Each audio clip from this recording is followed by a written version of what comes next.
ladies and gentlemen, big round of applause, Mr. Lee Willis.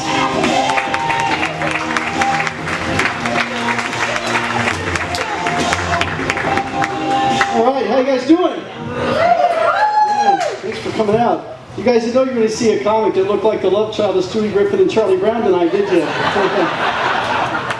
Yeah, it's Cross-Eyed Bear. One thing we get to hear a lot this time of year in Florida is it's not the heat that's so bad, it's the humidity. Does that really matter? No. You know why?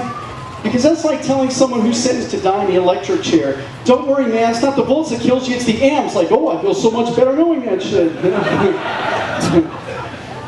Some rednecks on death row, put me in a chair that runs on volts then. Doesn't work like that, Sparky. Now, people from up north like to exaggerate their weather. When I lived up there, my buddy said, I can't believe we got 19 inches of snow. And I'm like, I can't either, because I only got 5, and I live right across the street from you, dude. How'd you swing that? Your depth of perception sucks. I feel kind of sorry for your girlfriend right about now. That joke was for the ladies. I know you guys have had this happen. I was at Walgreens the other day, and when I went to pay for my stuff, they're like, would you like to donate $1 to the Lee Garrett Foundation? I'm like, gee, I don't know, you want to take the no soliciting sign off your front door, then come back and ask me that? It was like a few years back, they had the big earthquake in Japan. Would you like to donate $1 to Japan relief? I'm like, lady, half the shit in my house is made in Japan. I don't think another $1 is going to make them a difference one way or the other.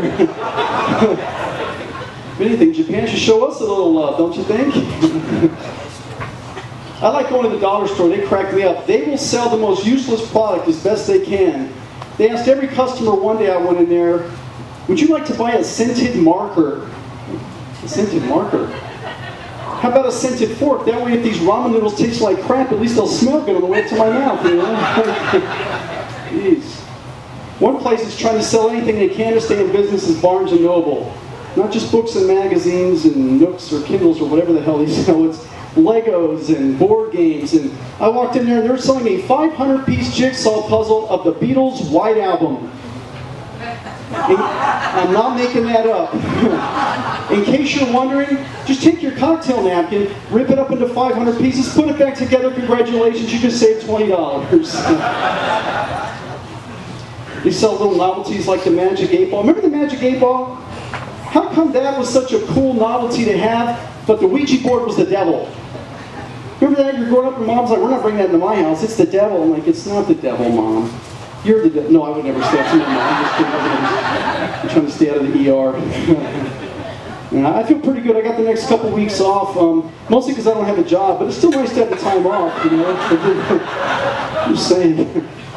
I did have an interview last week, though. I can't for the life of me figure out why they insist on asking where I see myself 5 years from now. It's like, well, that kind of depends on if I'm working or not, doesn't it?